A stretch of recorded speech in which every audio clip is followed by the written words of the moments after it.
ETF index mutual funds నేర్చుకుని stock మార్కెట్లో రాణించాలనుకుంటున్నారా? వెంటనే ఈ నెంబర్కి కాల్ చేయండి. నమస్కారం. రకరకాల పంచతంత్ర కథలు చెప్పుకుంటున్నాం కదా. ఇవాళ ఒక కొత్త కథ చెప్పుకుందాం. అడవిలో ఉన్నట కరాళకేసరుడు అనే ఒక పెద్ద సింహం ఉండేదట. ఈ సింహం వెనకాల దూసరకుడు అనే పేరున్న ఒక నక్క ఆయన వెనకాల తిరుగుతూ ఉండేది. అంటే ఊరికే వెనకాల సెక్రటరీ లాగా అనమాట. అయితే ఒకసారి ఏమైంది, ఈ నక్క సలహాతోటి ఒక ఏనుగుల గుంపు మీద పడిందట సింహం. పడితే ఆ ఏనుగుల్లో పెద్ద ఏనుగు బాగా మదించి ఉండి ఈ సింహాన్ని చితకొట్టేసింది, ఎత్తి విసిరేసింది. కాలు గట్టి దెబ్బలు తగిలేసింది. దాంతో సింహానికి అస్సలు ఓపిక లేదు, కాలు కుంటుతోంది, కొంచెం పళ్ళు కదిలినట్టు అయిపోయినాయి, చాలా బాధపడుతోంది. సరే ఇక ఏం చేస్తుంది, ఆ డెన్లో పడుకుని గుహలో పడుకుని ఉంది. వారం 10 రోజులు గడిచేసరికల్లా ఆకలికి నిస్త్రాణ వచ్చేసింది. ఈ దూసరకుడు ఉంది కదా నక్క, అది వెళ్ళి రాజుగారి దగ్గర కూర్చుని, అయ్యా నాకు చాలా ఆకలిగా ఉందండి, 10 రోజులు అయిపోయింది తిని, మీరు ఏదైనా జంతువుని కొడితే ఆ కొట్టిన జంతువుని తినేవాడిని, మీరేమో కొట్టలేకపోతున్నారు, నేను తినలేకపోతున్నాను, నాకు పరమ నీరసంగా ఉంది, ఏం చేయాలో తెలియటం లేదండి అంటే సింహం కొంచెం మొహమాటంగా ఏమందంటే, నేను వేటాడలేనురా, కాళ్ళు అవి నొప్పులు, ఇంకా కోలుకోలేదు, ఓ పని చెయ్యి, నువ్వు అట్టా రోడ్డు మీదకి పోయి ఏదైనా ఒక జంతువుని మన గుహ దాకా తీసుకురా, ఇందాక వస్తే కొట్టగలను, నేను పరిగెత్తి కొట్టడం ప్లాన్ చేసి కొట్టడం అవంతా నాతోని కాదు, ఇంత మటుకు చేయగలుగుతా, నువ్వు ఏదైనా జంతువుని తీసుకురమ్మంటే సరే ఏం చేసిందట ఈ నక్క, ఊళ్ళోకి వెళ్ళింది. వెళ్ళి అక్కడ మేస్తున్న ఒక గాడిదను చూసి పలకరించింది. ఏమిటో ఈ మేనలుడా ఇంత బాగా చిక్కిపోయావు, ఆ మధ్య ఎప్పుడో చూసినప్పుడు బాగుండేవాడివి, సన్నగా అయ్యావు ఏమిటి అని అడిగింది.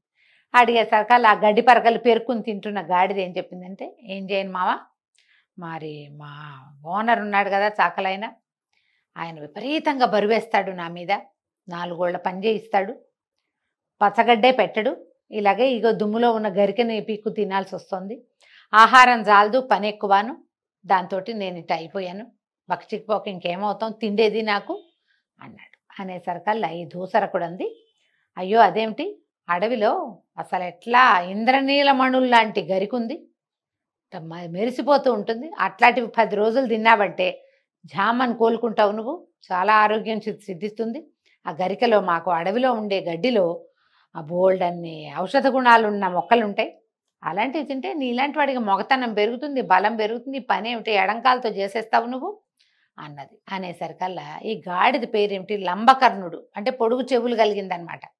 ఈ లంబకర్ణ గాడిద ఏమందంటే, అమ్మో ఇంకా నయం, మేమేమో గ్రామ్య జంతువులం, ఊళ్ళల్లో ఉండేవాళ్ళం, మా పరిగెత్తడం పారిపోవడం రక్షించుకోవడం అట్లాంటి వ్యవహారాలు ఏమీ రావు, మీ అడవి నిండా ఏమో ప్రమాదకరమైన క్రూర జంతువులు, నా వల్ల కాదు, నా భయము, ఊళ్ళోకి అక్కడికి రావడానికి ఊరు వదిలిపెట్టి మా ఓనర్ కూడా ఒప్పడలేదు, ఎందుకు వచ్చింది ఏదో ఇట్లాగే బతుకుతానంది. అనేసరికి దూసరకుడు ఒప్పుకోలే, అయ్యో ఇంకా నయం, ఇలా చాకలాయనతో బాధపడి 3 ఆడగాడిదలు ఊరు వదిలిపెట్టేసి అడవిలోకి చేరినాయి.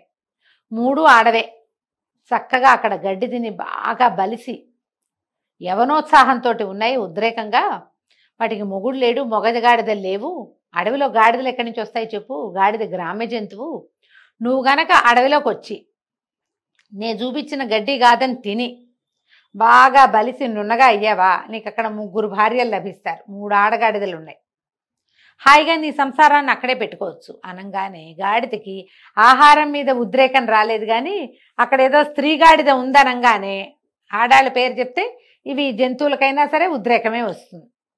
చూడని, తను ఎప్పుడు కంటితో చూడని, ఊహ కూడా రాని 3 ఆడగాడిదలు అక్కడ ఉన్నాయనగానే పొంగి పొరలుతున్న ప్రేమోత్సాహంతో ఈ మొగ్గాడిదంది, పద పద నేను నీతో పాటు అడవిలోకి వస్తానంది. నక్క గాడిద ఒకదాని వెనకాల ఒకటి బయలుదేరి అడవిలోకి వచ్చినాయి. ఈ దూసరకుడు ఏం చేసింది, ఈ కరాళముఖుడున్న గుహ దాకా గాడిదని తీసుకొచ్చేసరికల్లా ఈ దూరం నుంచే గాడిద వాసన వచ్చింది, నక్క వాసన తెలుస్తోంది. సింహం ఏం చేసింది, వచ్చి గుమ్మల్లో నిలబడింది. ఈ గాడిదని చూసేసరికల్లా దాని మీదకి దూకంగానే గాడిద తప్పించుకుంది. సింహం అంత జోరుగా దూకలైపోయింది అనమాట, దానికి అసలే కాళ్ళు నొప్పులు పాపం. సరే గాడిద కాస్త పరిగెత్తుకుంటూ పారిపోయేసరికి దూసరకుడు తెగదిట్టింది సింహాన్ని, ఏంటండి మీ పంజాలో బలవంతా పోయింది, ఇలా ఉన్నారేమిటి, ఒక దెబ్బ కొడితే గాడిద ఎంతది, ఎడంకాలతో కొట్టినా పడిపోవాల్సింది, మీరు కుడికాలతో కొట్టినా పళ్ళేచ్చారు కదా పారిపోయింది, ఇలా అయితే లాభం లేదండి అని అనగానే సింహం సిగ్గుపడింది. అది కాదు, నేను రెడీగా లేను, మీరంత చిటుకుని వచ్చేస్తారని నేను అనుకోలేదు, అందుకని కొంచెం మిస్ అయ్యాను, ఈసారి ఎవరినైనా తీసుకురా అంటే ఎవరినో ఎందుకంటే ఆ గాడిదనే తీసుకొస్తానంది నక్క. అనేసరికి అది ఇంకెందుకు వస్తుంది ఆ గాడిద, దాన్ని నువ్వు నమ్మించలేవు, ఇంకో ఏదైనా జంతువుని తీసుకురా, ఈ లోపల నేను పంజాన్ని రెడీగా పెట్టుకుంటా, ఎందుకంటే ఈ మూల దెబ్బ తగిలింది, కొంచెం పంజా ఇట్లా లేవడలా కాస్త విప్పుకోవాలి, నేను ట్రై చేయాలి, అదేమిటో చేస్తాను, నువ్వు వెళ్ళి పట్టుకురా అనేసరికల్లా ఈ నక్కంది నేను ఈ గాడిదనే తెస్తానని మళ్ళీ ఊర్లోకి వెళ్ళింది. వెళ్ళేసరికల్లా ఆ గాడిద అక్కడ ఎక్కడొక చెరువు దగ్గర నిలబడి గబగబా దాహానికి మంచినీళ్ళు తాగిస్తుంది. ఈ నీళ్లు తాగుతున్న గాడిదంది నక్కను చూసి, ఓరు మావయ్య ఎక్కడికి తీసుకెళ్ళావు నన్ను, అదేమిటా జంతువు అటా మీద పడింది, అయ్య బాబోయ్ అది గనక మీద పడిందంటే చచ్చేపోయేవాణ్ణి, దాని పంజాలు అదిను భయం వేసేలాగా ఉంది, ఎటగొట్ట పారిపోయిచ్చా బాబోయ్, నీకో దండం మీ ఆడవకో దండం అనగానే నక్కంది, జంతువేమిటో భలేవాడివి, ఆడగాడిద అది, రాసభి అని రాస్తారు పుస్తకంలో, ఆడగాడిదా అది అడవిలో బాగా తిని అంత బలిసింది, దాది మామూలు కాలే, అది నిన్ను చూసి నిన్ను కావలించుకుందామనుకుంది, నీ అంతటి నువ్వు ఉద్రేకంతో రాకపోయేసరికల్లా అది కాస్త ఉద్రేకపడింది ఆవిడ, అంతకంటే ఏమీ లేదు, నువ్వు రారా, అంత బలమైన స్త్రీ నిన్ను వలచి పెళ్లి చేసుకుంటానంటే నీకు ఇంకేం కావాలి, ఎంత చక్కటి పిల్లలు పుడతారు చూడు నీకు అనేసరికల్లా ఈ పిచ్చిగాడిదే మళ్ళీ నమ్మేసింది ఆ లంబకర్ణుడు, నమ్మేసి మళ్ళీ అడవిలోకి వచ్చింది. వచ్చేసరికల్లా ఏమైంది, ఈ గుహ దగ్గరికి రాగానే ఈ సింహం ఒక్క దూకు దూకి 2 పంజా దెబ్బలు కొట్టి గాడిదని చంపేసింది. గాడిదిట వెలకిలా పడిపోయింది. పడిపోగానే సింహం చెప్పింది, ఓయ్ దూసర కూడా కాసేపు కాపలా ఉండు, నేను ఒక్కసారి స్నానం చేసి తర్పణాలు అవి విడుచుకుని వస్తా, ఎందుకంటే 10 రోజుల నుంచి తినలేదు, మా పెద్దవాళ్ళకి తర్పణాలు విడవలేదని, సింహాలు స్నానం చేస్తాయా అని అడగండి, అది స్నానానికి వెళ్ళింది. అది పోయి నదిలో మునిగి దాని పెద్దవాళ్ళకి తర్పణాలు విడిచి వచ్చే లోపల ఈ చచ్చిపోయి ఇట్లా బలిసి పక్కకి ఇట్లా పడి ఉన్న గాడిదని చూసేసరికల్లా నక్కకి ఉద్రేకం వచ్చేసింది, పక్కన ఆకలిస్తుంది, సింహం వచ్చి తినేదాకా నేను ఎందుకు ఉండాలని చల్లగా ఏం చేసింది, మెత్తగా వేళ్లాడుతున్న గాడిద చెవులు పరపరా నవిలేసింది.